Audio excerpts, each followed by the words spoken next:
Halo teman-teman, kali ini kita dongeng lagi. Cuman hari ini jam 2 pagi. Eh, yang kita bahas sekarang eh, masalah boomers versus milenial. Kenapa saya bahas dua generasi itu? Karena kebetulan pengalaman pribadi juga. Dan saya kurang mengenal juga Gen Z, Gen X, strawberry itu saya belum tahu lah kayak gimana. Nah kebetulan saya milenial. Milenial itu tahun 1981 sampai 1996. Kalau boomers itu 1946 sampai 1964. Gitu.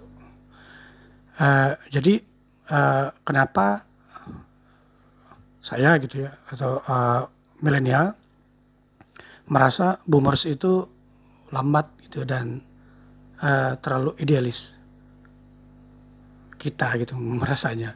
Saya pribadi sih. Ternyata setelah lebih dari 5 tahun lah ya, diskusi forum-forum segala macam, ngobrol, bukan semata karena mereka tidak mau berubah, tapi karena cara mereka dibentuk itu berbeda banget. Boomers itu tumbuh di era stabil, bukan era disrupsi. Jadi teknologi dulu berubah sangat lambat banget ya, masih mesin tik, ya. Terus baru komputer, terus internet itu pun dalam kurun puluhan tahun. Kemudian kesalahannya mahal gitu, mereka tuh dapat proses kerja yang panjang. Jadi mereka terbiasa dengan metode yang teruji, bukan metode yang cepat. Terus mereka dibesarkan dengan mindset gini, kalau tidak rusak ya jangan diperbaiki.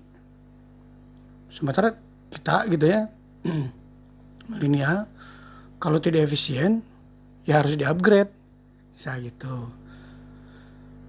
Misalkan gini, dulu itu mesin 20 misalkan. Dulu itu mesin 20, operatornya juga 20. Nah, mereka merasa bahwa oh ini engineer-nya bagus, machiningnya bagus, orangnya bagus, jadi harus dipertahankan karena entah kenapa setiap dibuat oleh orang ini selalu pas gitu. Tapi kalau kita enggak, kalau kita mikirnya kalau 10 mesin dan 10 operator artinya kita punya cost 10 bayar listrik mesin dan 10 bayar karyawan.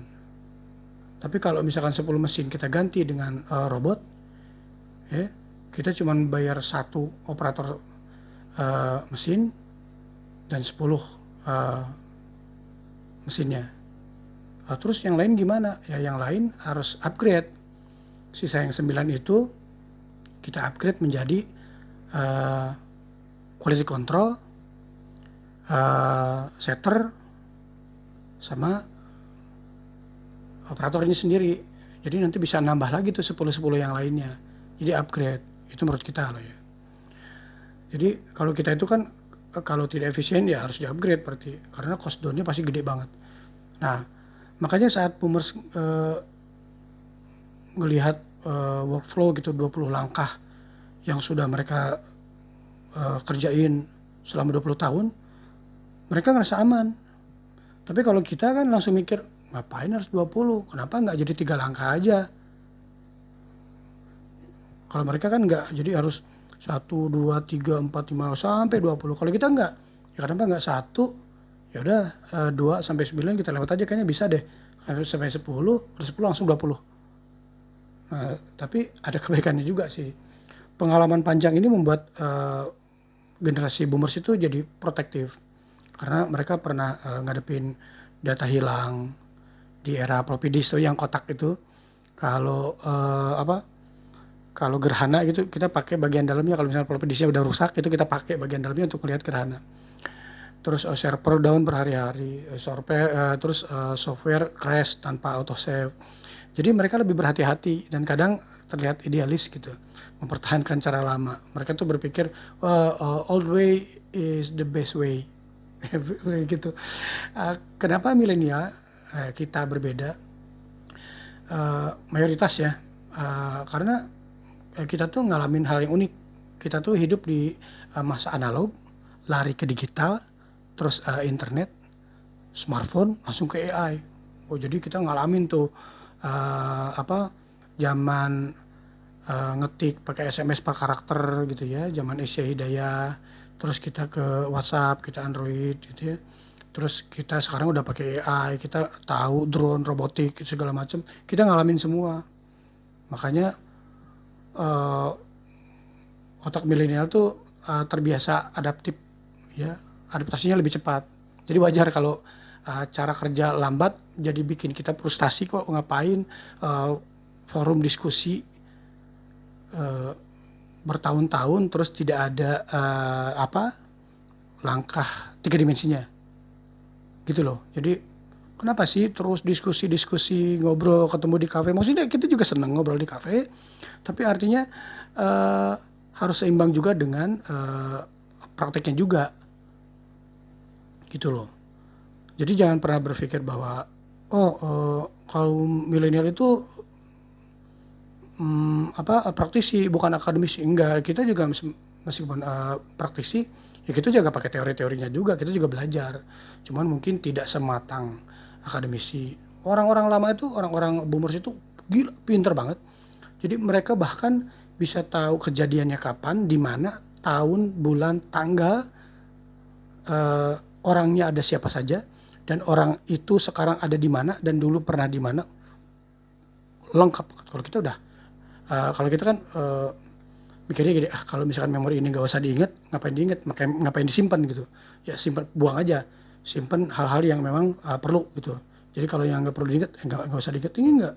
Ini tahu perinci per tahunnya, per bulannya, bulan apa, tanggal berapa. Keren. Nah, jadi wajar gitu, milenial tuh terasa frustasi gitu kalau lihat kok lambat. Forum discussion, masalah tiga dimensi itu kan harus diselesaikan dengan tiga dimensi juga, pelajaran kita loh ya. Jadi kita itu terbiasa mencari solusi yang cepat gitu. Generasi kayak kita itu kan belajar googling itu skill hidup gitu. Jadi kalau misalkan ada permasalahan tuh, problem solvingnya harus lewat teknologi. Itu tuh kayak normal aja gitu.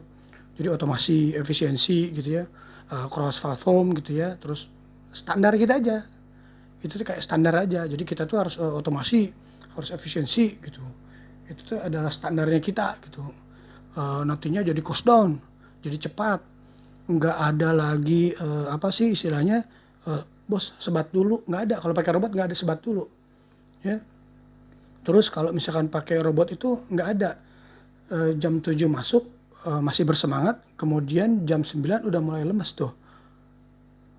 Kemudian jam 12 istirahat, setelah istirahat pada ngantuk tuh semua. Ada kecelakaan kerja. Udah gitu, harus pulang jam 3, setengah 3 udah mulai cuci tangan. Oke. Tanggal 1 sampai tanggal 15 masih semangat, tanggal 16 udah mulai loyo, udah mulai lemes.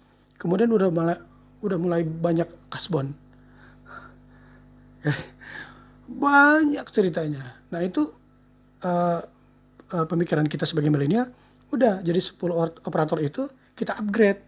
Cukup satu aja, mesinirnya kita rubah jadi otomatis. Satunya kita pegang operator yang megang 10 mesin dengan satu server. 9-nya kita jadiin apa? Kita jadiin quality control dan setter. Setter itu yang menyeting mesin. Ya, 2. Jadi kepake 3. Sisa 7. 7 kita bikin lagi tuh 10 mesin lagi. 3 berarti 20 mesin lagi tuh. Karena isinya 3. Sisa 1. Sisa 1 ini bisa jadi apa? Karu, kepala regu. Atau bisa jadi ini naik lagi jadi apa? Jadi tambah lagi tuh 10 yang lainnya kita cari lagi. Malah jadi efisien semua. Murah karena kita cuma bayar listrik, tapi kita tenaga kerja juga optimum dan skillnya bertambah. Jadi bukan berarti otomasi jadi menghilangkan tenaga kerja, enggak. Kita upgrade dengan caranya itu kemarin kan di konten sebelumnya saya bilang ada kegiatan vokasi ya untuk meningkatkan skill bagusnya gitu ya. Nah terus saat boomers melakukan atau pakai cara manual gitu di mata kita milenial rasanya kok muter-muter gitu ya, kok capek banget. Tapi sebenarnya milenial dan boomers itu bisa saling melengkapi loh harusnya loh ya. Kalau dipikir-pikir secara objektif itu keduanya punya kelebihan berbeda. Jadi harusnya nggak bertabrakan. Boomers itu kan punya intuisi kuat soal risiko, pengalaman menghadapi error fatal, konsisten dan teliti pasti karena mereka kan dibinanya terstruktur gitu. Jadi mereka eh, apa biasa pakai cara lama. Jadi mereka nggak biasa cara singkat. Jadi dihafalin semua, dipelajari semua. Jadi memang harusnya mereka itu ada di bagian atas untuk eh, membimbing. Dah. Tapi ketika mereka berpikir 1 sampai 20 atau 1 sampai 10, harusnya boleh dong nomor 1 dan 5 kita kerjakan oleh milenial agar FGD-nya terrealisasi menjadi bentuk 3 dimensi, tidak dalam bentuk chat atau tidak berbentuk dalam foto di kafe, foto di kantor, berbentuk dokumentasi-dokumentasi yang bukan hasil produksi, tapi pertemuan. Penting ya penting, silahkan selesaikan 1 sampai 20, misalkan 1 sampai 5, boleh dong 1 dan 2 kita praktekkan, kita kerjakan. Jika pemikirannya 1 sampai 10, boleh dong 1 sampai 5 kita selesaikan. Bila sudah sampai 1 sampai 20, boleh dong 1 sampai 10 kita kerjakan. Jadi cepat selesai. Tapi kalau kita diajak muter-muter lagi ya nggak akan terjadi. Karena masalah 3 dimensi sekali lagi harus diselesaikan dengan produk 3 dimensi juga. Nggak bisa dengan foto, nggak cukup dengan chat, nggak cukup dengan dokumentasi pertemuan, nggak cukup. Jadi harus memang ada bukti nyata, produk nyata yang memang menyelesaikan permasalahan-permasalahan di dunia nyata juga. Bukan berarti berarti diskusi ini nggak nyata. Diskusi itu nyata dan penting, tapi harus ada resultnya, harus ada aksinya, gitu loh. Jadi kalau misalkan anggaplah boomers itu sebagai otaknya, itu kita harus jadi ototnya, kaki dan tangannya harus kerja. Jangan cuma mikir doang, ngehayal doang, tapi nggak jadi masak nih. Oke, bumbunya, resepnya udah ada di kepala. Nah, ya kapan belanjanya? Ayo kita yang belanja. Bahan bakunya, ayo kita yang masaknya. Gitu loh. Oke, sekian dongeng kali ini. Yang 1 jam lebih telat, biasanya jam 1 pagi. Sampai jumpa di dongeng selanjutnya.